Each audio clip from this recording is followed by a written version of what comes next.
Hey guys, Raykin here, and today we're going to be learning how to play Defense of Moscow by Sabaton.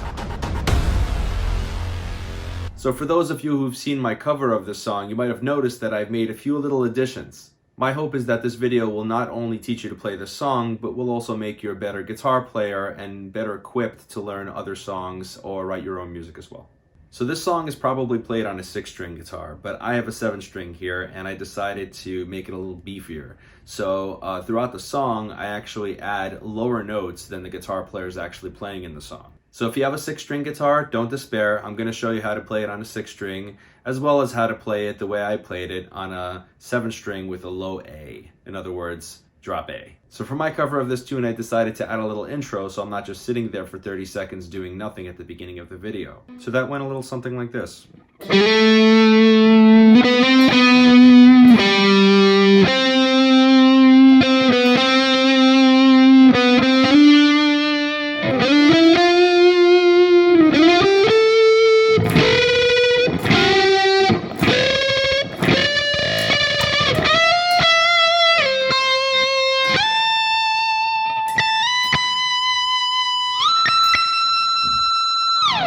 So the way I came up with this melody is I just kind of listened to the intro and I improvised over it a few times and kept coming up with a few more notes until kind of this came together. All right, so in this intro, I'm starting on the 7th fret of the D string, sliding in.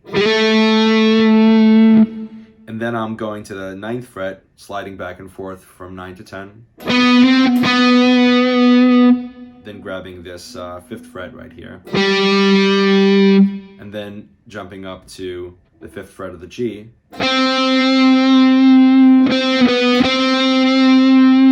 That's 5, 4, 5. And then taking the 4th fret, 5th fret, and then sliding to the 7th. And then from here, I'm actually sliding to the 7th fret with my first finger after sliding down slightly. So check this out.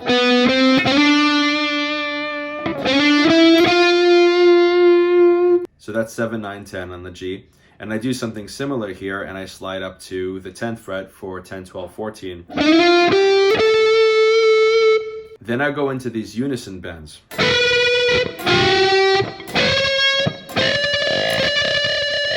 So if you're playing this song, you probably have played unison bends before, but if you haven't, I'll just give a quick primer on that. So I'm starting with my first finger on the 13th fret of the B string and my third finger on the 15th fret of the G string. I'm maintaining my position here with my first finger as I'm bending the 15th fret a whole step, and then you should get a unison. Then I move on to the 8th and 10th fret and do the same thing, and then the 14th and 16th fret, and then finally the 15th and 17th fret. And for this last one, I let the bend down a little bit and I raise it back up like this. And do a little vibrato at the top as well. So up to this point, I've been on my neck pickup. At this point, I actually switch over to my bridge pickup. So during that last unison bend is where I change the pickup, and then I go ahead and slide over to the 17th fret and have a hammer onto the 18th and back. And then I slide down to 13. And then I slide to the 17th fret of the high E, and then I hammer onto the 19th like this. And then I slide to the 24th fret.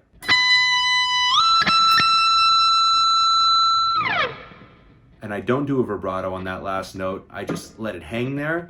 And at the last moment, I slide it out and go into the main riff. So this next part is the chorus riff, and I'm going to cover every variant of it as I played it throughout the song.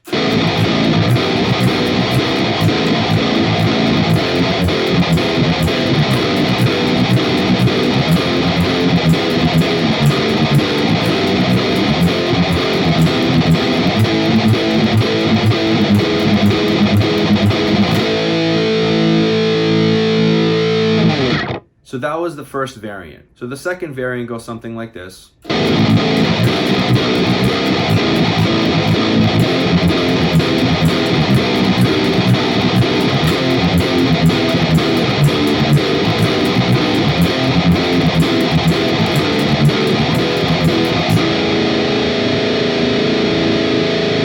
So the third third time this comes around, it's right before the interlude that goes into the solo, and that one, it just doesn't have that chord at the end, it just goes right into that riff. So I'm going to break this down and tell you how I came up with this and how you can play this on the 6th string as well. So the first thing I'm playing is this open A power chord on this drop A 7 string.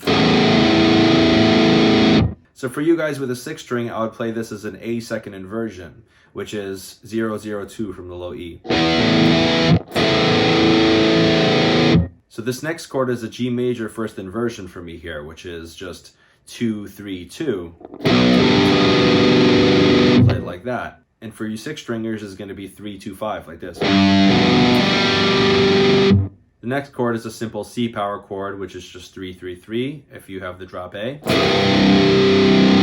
Or if you have a 6th string, it's going to be 3-3-5, which is going to be C second inversion. And before I go further, if you guys are like, what the hell is first inversion, second inversion, what the hell is going on here? Well, this basically pertains to chords and how chords are built. Chords are built from 3 notes traditionally. There's a root, there's a third, and there's a fifth. If the root is the lowest note in the chord, we call it root position. If the third is at the bottom, we call that first inversion. And if the fifth is at the bottom, we call that second inversion. So the whole point of inverting these chords in different ways is so that I don't have to jump all over the neck. So this is what this would sound and look like if I didn't use voice leading and play this with basic power chords. Instead, so if this video has been informative to you guys so far, do me a huge favor, go ahead and like this video and subscribe because I'm going to keep doing more like this. So moving on, all the other chords are pretty much going to be like the ones that we've played so far. The next chord is F, which is root position on the 7th string here, but if you're playing it on the 6th string, again, it's second inversion. Right there, 8-8-10. And then I do another one of these first inversion chords, 7-8-7, or 8-7-10 on the 6th string. And then I jump back again to this G major, 2-3-2. Or 3-2-5 for 6th stringers. Then I do the same exact thing and I throw in an extra voicing for the G chord.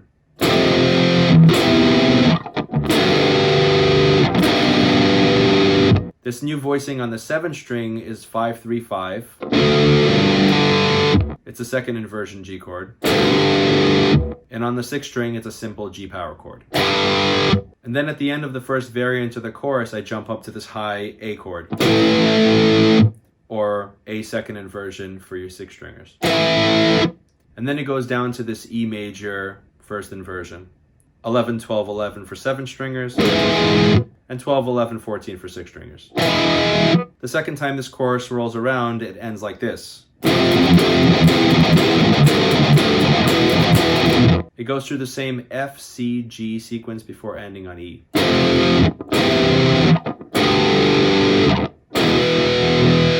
Alright, so the verse goes something like this.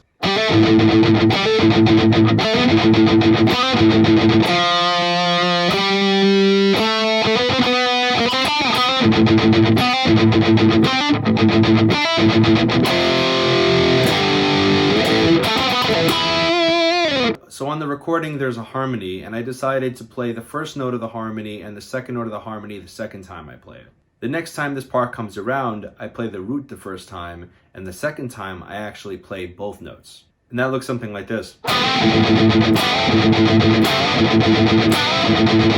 Also, in the second time I play this verse, I add a little pinch harmonic at the end.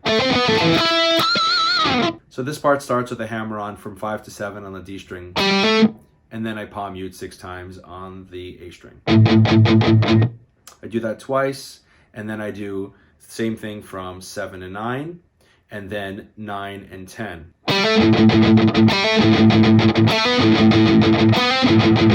That one only has 5 palm mutes before going into the 8th fret of the A string with an upstroke. And that's also on the upbeat. And we have 8, 10, and then 7 on the D string. And then 7, 9, 10, 9. And then I slide into 9 and do 9, 10, 12. And now for the second half, I'm doing the harmony note. 4, 5 on the G, and I'm still palm muting the A for 6 times. And then 5, 7. And then 7, 9. And that one only has 5 palm mutes because I go directly into this F power chord on the first fret of the E string with an upstroke, just because of where the pick is at that point. And then I do the 3rd fret power chord, G, and then A. And then we have this lick. And that's simply 7, 10, 9, 7 on the D string. And then I roll my first finger over to the A string on 7. And I jump this octave to the 9th fret of the G. Now for the pre-chorus.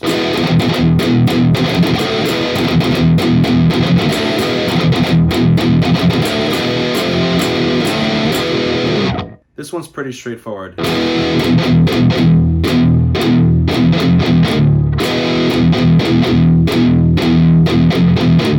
And then the ending is simply 7, 8, 7, 5, 7. Moscow shall not fall. If you have a 6th string, you do the same thing. You just have to add your pinky to the top here to make it that 2nd inversion chord. 7, 7, 9, 8, 8, 10, 5, 5, 7.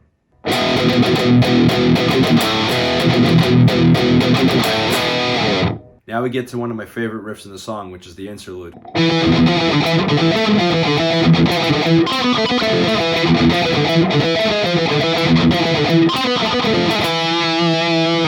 So I'd pay close attention to the fingering and the picking here, because otherwise you'll find yourself in a world of frustration.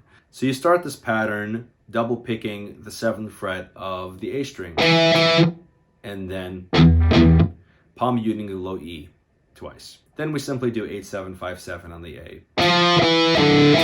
So in this part, it would be very helpful to start on an upstroke, and I'll show you why. Up, down, up, down. So that's 5, 7 on the A, 7, 6 on the D. Fingers 1, 3, and then 3, 2. And then we have 8, 7, 6 on the A, up, down, up. So that we could start again with a downstroke. So in the second part, the first half is the same. So then we jump up to the D string with an upstroke to do 10, 9, 7, 9, 7. Followed by 8 on the A and 7 again on the D. Down, up. So all in all, together it's...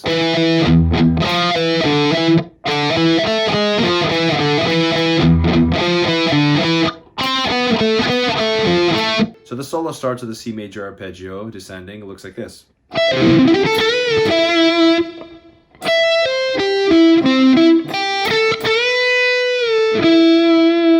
So for those of you who've never sweep picked before, this might be a bit of a challenge. And if that's the case for you, go ahead and leave that in the comments below, and I'll make a video for sweep picking. So I downstroke the first note in the high E, and then I upstroke the next one, which is the high E at the 8th fret, first finger. Upstroke the next note, which is also the 8th fret, now on the B string, which I roll my finger to get to, and then the 9th fret of the G string. And then for the next note, I start with a downstroke on the 10th fret of the D string, and I go back up, 3 downstrokes, 10, 9, 8. And then I grab this 10th fret of the B string with an upstroke, and I bend it a whole step and come back. And then the 9th fret of the G string. The next part could be a little tricky. So let me break this phrase down.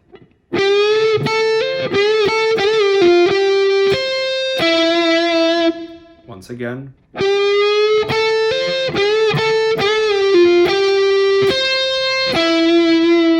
So we have the G 12th fret bending, and then we have this hammer on from 10 to 13 on the B, and then we come back to this G 12th fret and bend it up and down real quick,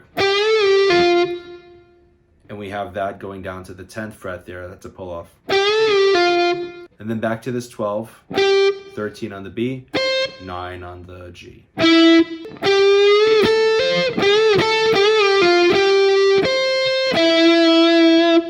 Next part goes like this.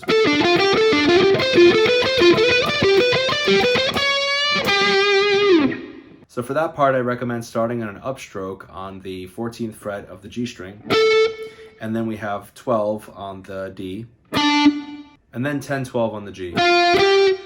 So all in all, we play that twice.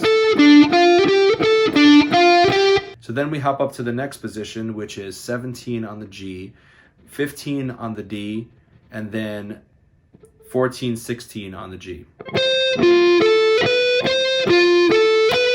So for this final one, we jump up here to the 19th fret of the G, and then we have the 17th fret of the D, 16 and 17 of the G, and it's like this. And then to finish it, we actually take the 18th fret and bend that a half step. Go back to that 17 on the D. So for this next part, we do a whole step bend from the 15th fret of the B string. Then we pick it and release it like that. Play 13 and back to 15 and do a quick bend up and down like that. And then jump down to the G string, 12th fret. And then we jump up to 15, 13 on the high E. And then we take 16 here, bend it a half step. And then this next part is kind of fancy. And that goes something like this. We start on the B string, 15th fret with our pinky, and we pull off to 13 and 12. We play 12 on the B string, hammering on 13 and 15. And when our pinky is there, we grab this 15 of the high E, and then roll the finger back to 15 on the B, and pull off the two notes. So like this.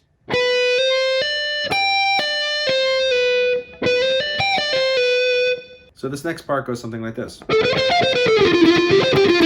So I find it comfortable to use all my fingers on this one, and the way it goes is I play 14, 16, and 17 with fingers 1, 2, 3 on the G string, and then I reach up for 18 on the B string, and then I end it by shifting back to the 12 on the B string. And then when I'm there, the next 8 notes go something like this. 15, 14, 15 on the D, 12 on the G, 17 on the G, 12 on the G, and then back again, 15, 14 on the D. The next part goes like this. So this run starts on the D string at the 10th fret, going 10, 12, 14, and then on the G, 11, 12, 14. Then I shift over to the B string, 12, 13, 15, and then I reach for that pinky note right there, 15 on the high E, back to 15 on the B, and 13, 12, and then I go back up, you know, when I already slow down to 8th notes, to 13 and 15.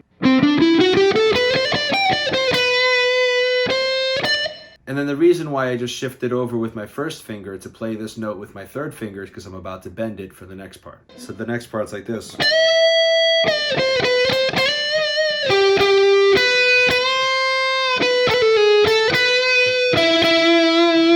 I'll slow that down.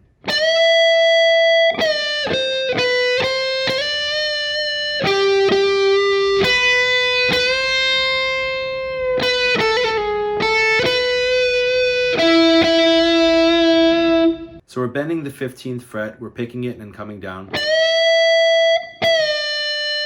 13, shift to 12.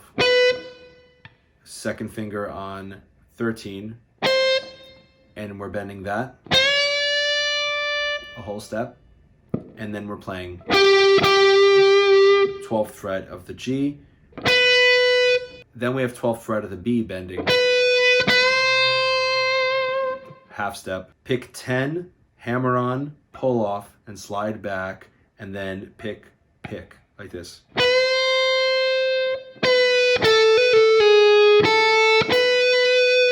Ten, 12, 10, 9, 10, 12, 9, 9 on the G.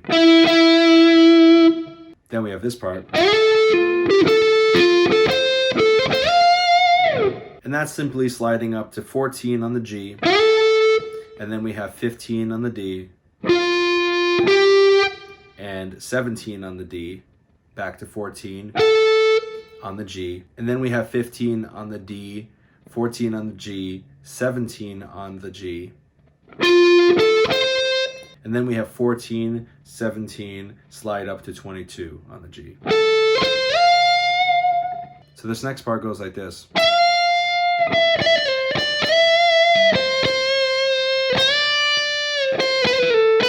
So that's bending the 17th fret of the B, going to the unbent note. That's 17, 15, 17, 15, hammer on pull off, slide back. And then we pick 15 there, and we slide it to 17. And we play 13 like that. And then we bend the 13th note and do a similar thing here. So that's 13 bending a whole step. And then we have 13, 12, 13, 12, hammer on pull off, sliding to 10, and then we have that 12th fret. So this last part's a little tricky. It goes something like this. So I'll play it slowly.